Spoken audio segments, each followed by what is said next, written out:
गुढीपाडवा व नूतन वर्षानिमित्त मिरजेतील गणेश तलाव स्वच्छता अभियानाची सुरुवात करण्यात आली। यावेळी राजासाहेब ऑफ मिरज फाउंडेशन, जीवन रक्षक बहुउद्देशीय संस्था, निरामय आनंदी कुटुंब, ब्रह्मकुमारीज, श्री रेणुका मंडळ मिरज महानगरपालिका, रोटरी क्लब ऑफ मिरज, संस्कार भारती, निसर्ग संवाद आणि इतर सामाजिक व आध्यात्मिक संस्थांनी पुढाकार घेतला आणि स्वच्छता अभियान राबवले। युवराज साहेब ऑफ मिरज, श्रीमंत माधवराजे पटवर्धन महाराज आणि युवा राणी साहेब ऑफ मिरज, श्रीमंत अनुसयाराजे पटवर्धन महाराज यांनी स्वतः स्वच्छता अभियानामध्ये सहभाग घेऊन स्वच्छता केली। इथून पुढे दर शनिवारी सकाळी 7 ते 9 या वेळेत महानगरपालिका प्रशासन यांच्यासोबत सर्व सामाजिक, आध्यात्मिक व पर्यावरण संस्थांनी पुढाकार घेऊन सातत्याने गणेश तलाव स्वच्छता अभियान राबवण्यात येणार असल्याची माहिती श्रीमंत माधवराजे पटवर्धन महाराज यांनी यावेळी दिली आहे। तसेच या स्वच्छता अभियानामध्ये विद्यार्थ्यांनी सहभाग घ्यावा यासाठी विद्यार्थ्यांच्यासाठी पाणी प्रदूषण मुक्त करणारे जैविक एन्झाईम तयार करण्याची स्पर्धा आयोजित केली असून जैविक एन्झाईम तयार करणाऱ्या विद्यार्थ्यांना प्रशस्तीपत्र आणि बक्षिसे दिली जाणार आहेत, अशी माहिती श्रीमंत माधवराजे पटवर्धन महाराज यांनी यावेळी दिली आहे। यावेळी शाडू फायबरची मूर्ती बनवलेल्या श्रीमंत महागणपती मंडळ मिरजचे अध्यक्ष अभिजित कातरकी, उपाध्यक्ष अमित पाटील, श्री शिवाजी गणेश उत्सव मंडळ मिरजचे उपाध्यक्ष शेषराज पाटील तसेच सहभागी सर्व संस्थांचा सत्कार श्रीमंत माधवराजे पटवर्धन महाराज आणि श्रीमंत अनुसयाराजे पटवर्धन महाराज यांच्या हस्ते करण्यात आला।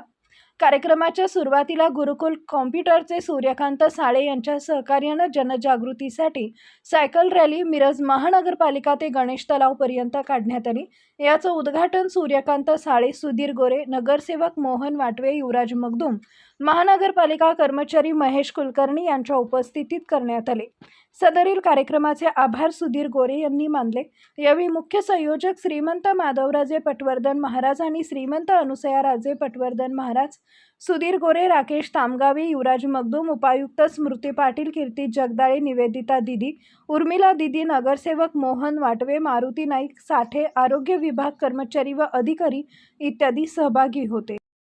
फरशी, शौचालय, बाथरूम आणि हँडवॉश स्वच्छतेसाठी नैसर्गिक साधन म्हणजे बायो एन्झाईम याचा उपयोग होतो। झाडांसाठी कीटकनाशक व बूस्टर म्हणूनही उपयोग होतो। पाणी प्रदूषण मुक्त करण्यासाठी प्राधान्याने तुळस, कडुलिंब व शेवग्याचे एन्झाईम वापरणे योग्य असतं। एन्झाईम बनवताना 100 ग्रॅम गूळ, 300 ग्रॅम न वाळलेली पानं, 1000 मिली पाणी हे 1.5 लिटरच्या प्लास्टिक बाटलीत भरून ठेवणं, रोज सकाळी तयार झालेला गॅस बाटलीतून काढून पुन्हा बाटली हवाबंद करून ठेवणे, पुढील 3 महिन्यात पाणी प्रदूषण मुक्त करणारे जैविक एन्झाईम तयार होते। नमस्कार, सर्वांना गुढीपाडव्याच्या हार्दिक शुभेच्छा। आज आपण इथे उपस्थित आहोत गणेश तलावावर आणि आज आपण इनॉग्रेशन केलं आहे एका बोर्डचं।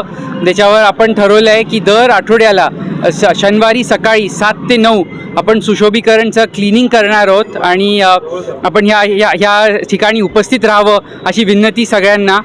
तशाच पद्धतीने पुढच्या 3 ते 6 महिन्यामध्ये आम्ही एक एन्झाईम मेकिंग कॉम्पिटिशन ठेवलेली आहे सर्व मुलांसाठी, सर्व विद्यार्थ्यांसाठी जे 5वी ते 8वीमध्ये आहेत त्या सर्वांसाठी। जे 5 लिटर एन्झाईम बनवतील, आता गोरे साहेबांच्या मार्गदर्शनाखाली ते एन्झाईम बनवलं जाईल, ते सांगतील। फार सोपं आहे एन्झाईम बनवणं। तर 5 लिटर जो एन्झाईम बनवेल त्याच्यासाठी एक सर्टिफिकेट देऊ आणि जो सर्वात जास्त एन्झाईम करेल प्रत्येक शाळेमधनं त्याला आपण एक प्राईज देणार आहोत। तर अशा पद्धतीने प्रोत्साहित करणार आहोत सर्व मिरजकरांना आणि सर्व युवा पिढीला की आपलं गणेश तलाव स्वच्छ ठेवावं।